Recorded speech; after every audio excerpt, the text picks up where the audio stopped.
नमस्कार। Famous stories of the world में आपका स्वागत है।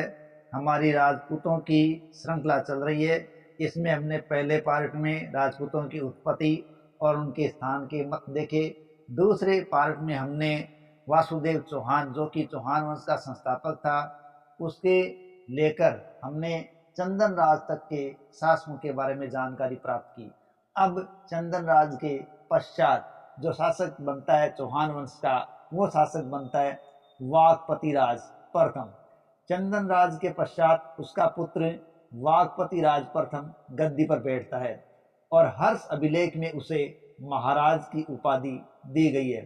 साथ ही साथ पृथ्वीराज विजय नामक ग्रंथ में उसे 188 विजयों का श्रेय भी दिया गया है।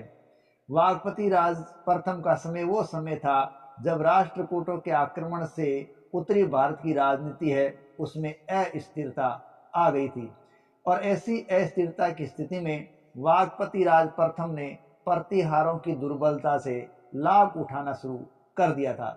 हर्ष अभिलेख से पता चलता है कि वाघपति राज ने अपने अधिराज की आज्ञा से अनंत देश की ओर तेजी से आते हुए एक तंत्रपाल नामक राजा को लौट जाने के लिए विवश कर दिया था।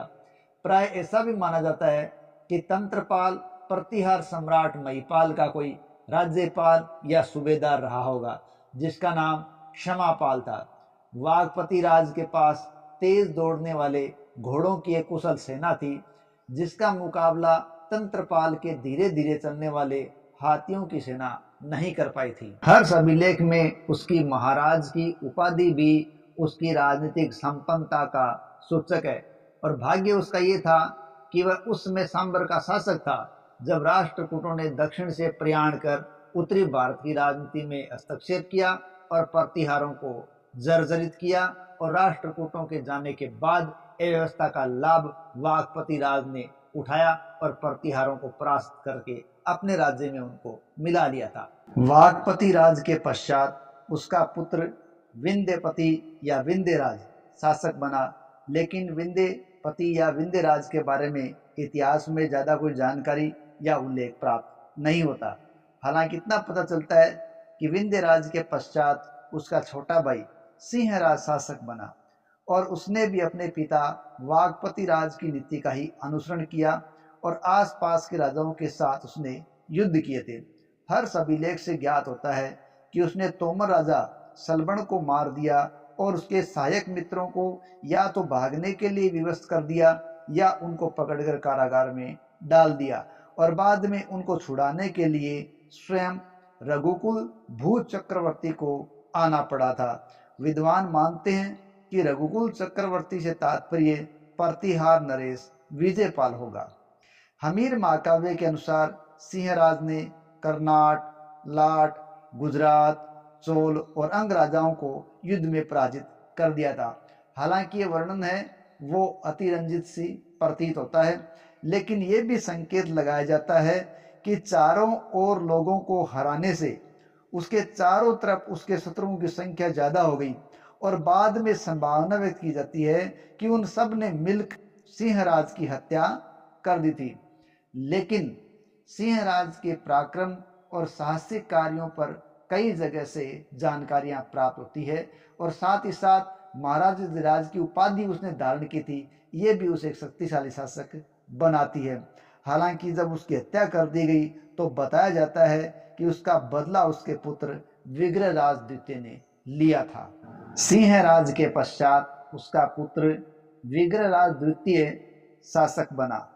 चयमान वंश के प्रारंभिक शासकों में बड़ा प्रभावशाली तथा योग्य शासक विग्रहराज द्वितीय को माना गया है और उसके समय के 983 ईस्वी के हर्षनाथ लेख से उसके समय की घटनाओं के बारे में जानकारी भी मिलती है। विग्रहराज द्वितीय में एक अच्छे विजेता और अश्वारोही के गुण थे, जिसके कारण उसके शत्रु सदा उससे भयभीत ही रहा करते थे। हर्ष अभिलेख से ज्ञात होता है कि उसने कुल लक्ष्मी तथा विजय देवी का कष्ट से उद्धार किया।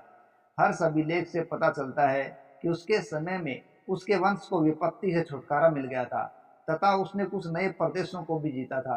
हर्ष अभिलेख में यह पता चलता है कि सिंहराज के बाद मानो डरी हुई राज्य लक्ष्मी इस चिंता से त्रस्त थी कि अब उसका उद्धार कौन करेगा, उसका रक्षक कौन होगा।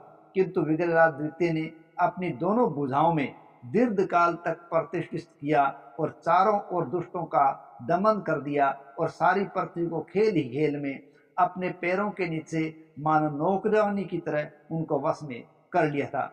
इसी हर्ष अभिलेख से ही विग्रहराज की सुख समृद्धि आदि का विवरण भी पता चलता है, जो उसके सफल प्रशासन, संपन्न राजकोट तथा सैन्य शक्ति का एक अलग ही परिचायक है। जयानक भट्ट का भी कथन है कि उसने अपने घोड़ों की सेना से उठी हुई धूल से सूर्य को अंधकार रूप में परिवर्तित कर दिया था। विग्रहराज द्वितीय एक शक्तिशाली राजा था। उसने गुजरात के चालुक्य शासक मूलराज प्रथम को पराजित किया और उसे अपने युद्ध कौशल का परिचय भी दिया था। जयानक भट्ट की रचना पृथ्वीराज विजय तथा चंद्रशेखर की रचना सुरजन चरित्र से पता चलता है कि विग्रहराज ने आक्रमणकारी के रूप में मूलराज को दबाया और उसे कांठा दुर्ग में शरण देने के लिए बाध्य कर दिया और उसके राज्य के मध्य में से होकर भड़ौंच या भृगुकच नामक तीर्थ तक पहुंचकर वहां आशापुरी माता का मंदिर बनवाया और ये विजय लगभग 983 ईस्वी के आसपास की संकेत की जाती है। उसने केवल मूलराज के दर्प को भंग नहीं किया, बल्कि अनेक राजाओं को पराजित करके उनसे कर वसूल करने का काम किया था। इस प्रकार विग्रहराज द्वितीय सपादलक्ष का एक महान चौहान शासक था, जिसने अपने वंश के गत वैभव को पुनः प्राप्त किया और उसकी वृद्धि भी उसने की थी। इस प्रकार प्रारंभिक चौहान शासकों में देखें तो बड़ा प्रभावशाली तथा योग्य शासक विग्रहराज द्वितीय था। आज की कड़ी में इतना ही करेंगे और अगले पार्ट में हम विग्रहराज द्वितीय के बाद उसके अन्य शासक द्वितीय दुर्लभराज से आगे की कथा की शुरुआत करेंगे। आशा है हमारा प्रयास जो चौहान वंश को लेकर चल रहा है आपको पसंद आ रहा होगा। प्लीज़ यदि आपको ये पसंद आ रहा है तो चैनल को सब्सक्राइब करें, वीडियो को लाइक करें, कमेंट करें, आगे से आगे शेयर करें। जय हिंद, जय भारत। मिलते हैं अगली कड़ी में।